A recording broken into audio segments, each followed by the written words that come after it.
सुप्रभात बच्चों।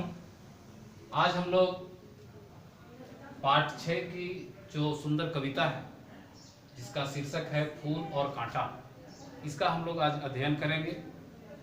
और इस सुंदर कविता को लिखा है अयोध्या सिंह उपाध्याय हरियौंद ने। इस कविता का पाठन करेंगे। मैंने आपको इसका पीडीएफ भेजा था। आज हम लोग इसको पढ़ने का प्रयास करेंगे और इसके भावार्थों को समझने का प्रयास करेंगे। तो इन पंक्तियों को पढ़ते हैं। है जन्म लेते जगह में एक ही पौधा उन्हें है पालता, रात में उन पर चमकता चांद भी एक ही सी चांदनी है डालता। मेह उन पर है बरसता एक सी उन पर हवाएं है वही, पर सदा ही यह दिखाता है हमें ढंग उनके एक से होते नहीं। छेद कर काटा किसी की अंगुलियां, फाड़ देता है किसी का वरवसन, प्यार डूबी तितलियों के पर कतर, भौर का है बेद देता श्याम का। फूल लेकर तितलियों को गोद में, भौर को अपना अनूठा रस पिला, निज सुगंधों और निराले रंग से है सदा देता कलीजी की खिला। इसकी जो अंतिम पंक्तियां हैं वो अत्यंत ही प्रेरणादायी हैं। है खटकता एक सबकी आंख में, दूसरा है सोहता सुर शीस पर, किस तरह कुल की बड़ाई काम दे जो किसी में हो बड़प्पन की कसर। यह अत्यंत ही प्रेरणादायी कविता है जिसको लिखा है बहुत ही चर्चित और प्रसिद्ध कवि श्री अयोध्या सिंह उपाध्याय हरियौंद ने।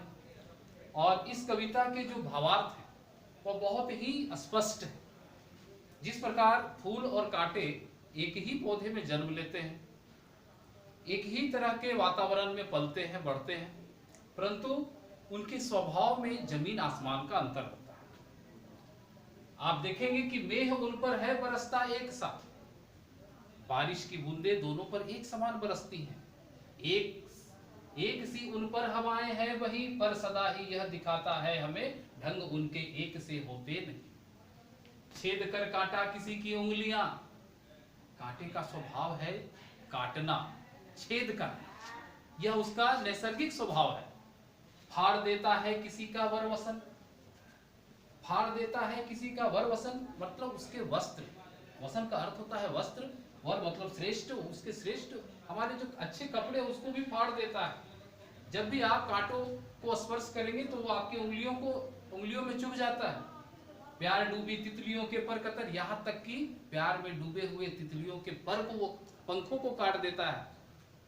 भौर का है बेंध देता श्याम का, भौरे जब उनके आसपास जाते हैं तो उनके तन को भी वह छिन्न भिन्न कर देता है।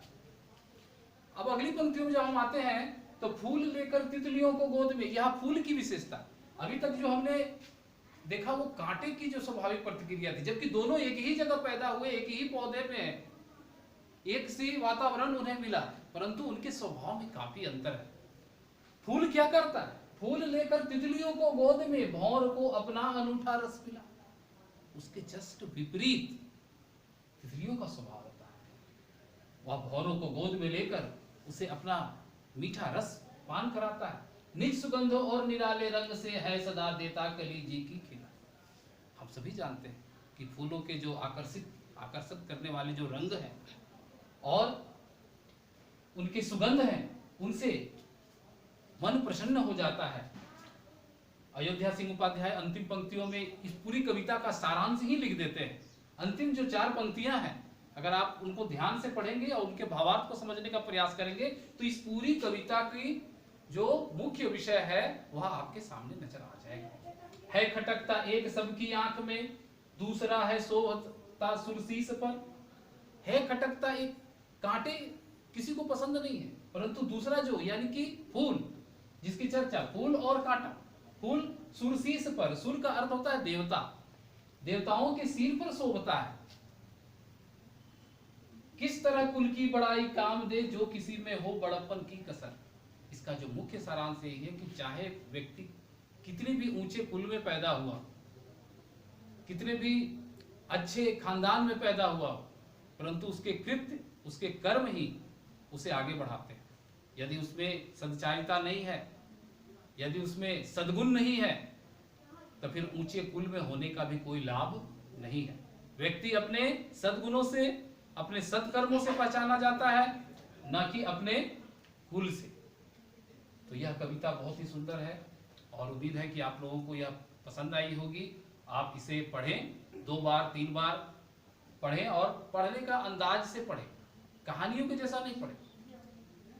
तो अगली वीडियो में हम लोग फिर मिलेंगे एक नए अध्याय के साथ। तब तक के लिए हरिओम।